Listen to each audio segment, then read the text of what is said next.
Here we are, just under 2 weeks until the baby Jesus is born. The creche is out, but no baby or wise people or camels are there just yet.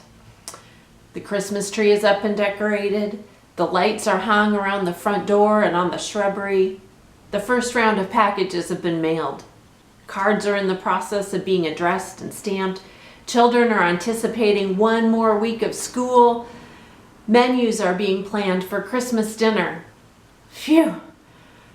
Sometimes the expectations and stress that we create for ourselves in the name of a perfect Christmas overshadow the preparations of our hearts for the amazing miracle of God coming among us.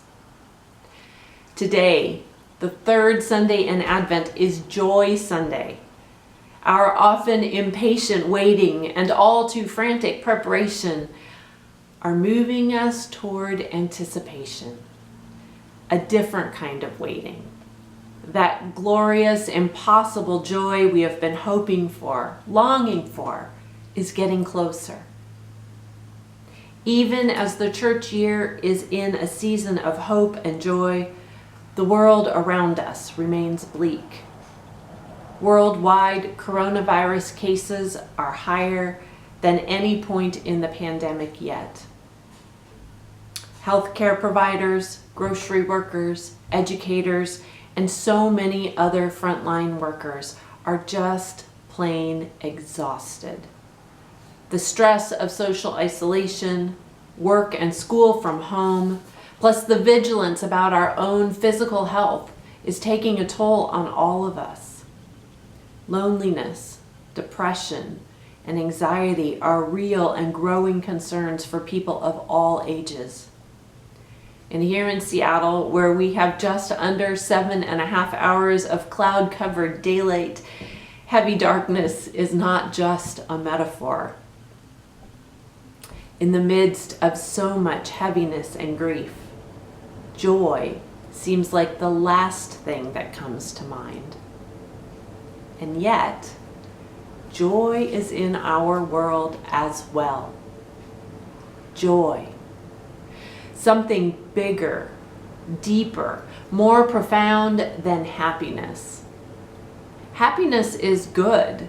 Happiness is found in a moment of contentment or a yummy flavor, an entertaining movie or a bright smile. Those are all good things, and they provide warmth and satisfaction. But I'm talking about joy. The kind of deep joy that we feel in our bodies, our hearts and minds and spirit. Joy that includes euphoria and relief, laughter and tears, all rolled together. Joy that glimpses something holy and gracious. Joy that may even change who we know ourselves to be. Joy that comes with the fulfillment of hard work. Like training for a race for months, strengthening muscles, working on endurance and form, and finally the competition and winning. Or joy that comes with the surprise of hope fulfilled. Like moving into an affordable, safe, warm home when you've been struggling for a long time to find stability to support yourself. Joy that comes with feeling seen and heard, like working for a social change, protesting and witnessing, speaking up as a lonely voice in the wilderness, and finally seeing a change, even a small change, in an institution or a law or a cultural norm.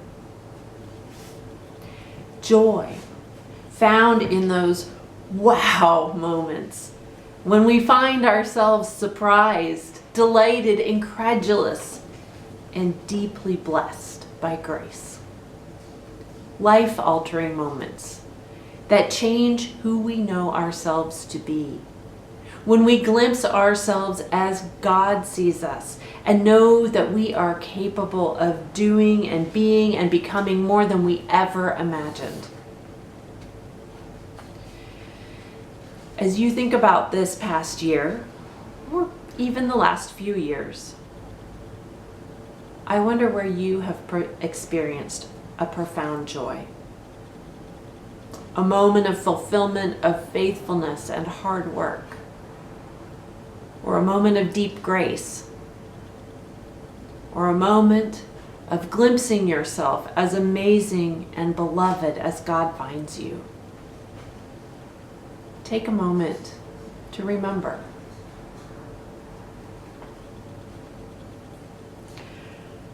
Remember the wow. Remember the feelings, all the feelings. Remember the gratitude.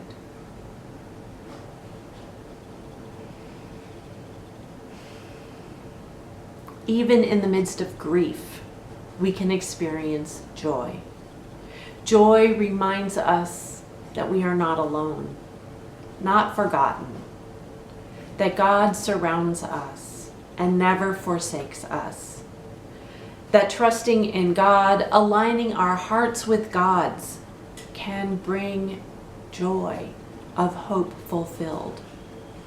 And joy makes way for more hope. That discovery that trusting God leads to joy and thus leads us into deeper relationship with our God. That realization of joy as the fulfillment of hope that is possible when we open our hearts to God, that brings us back to Advent, back to this moment, a scant 2 weeks before Christmas.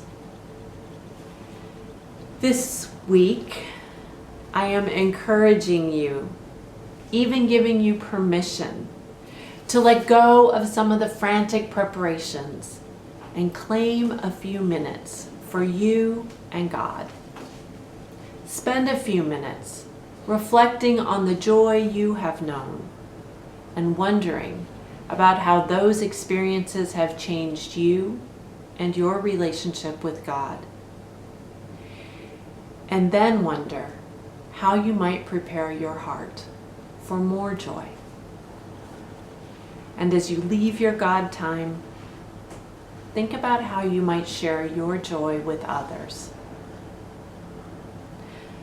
God has anointed us in our particular time and place to be bearers of good news, to bind up the brokenhearted, to proclaim liberty to the captives and release to prisoners. In the middle of the wilderness, John cried out, proclaiming good news and hope to all who would come near.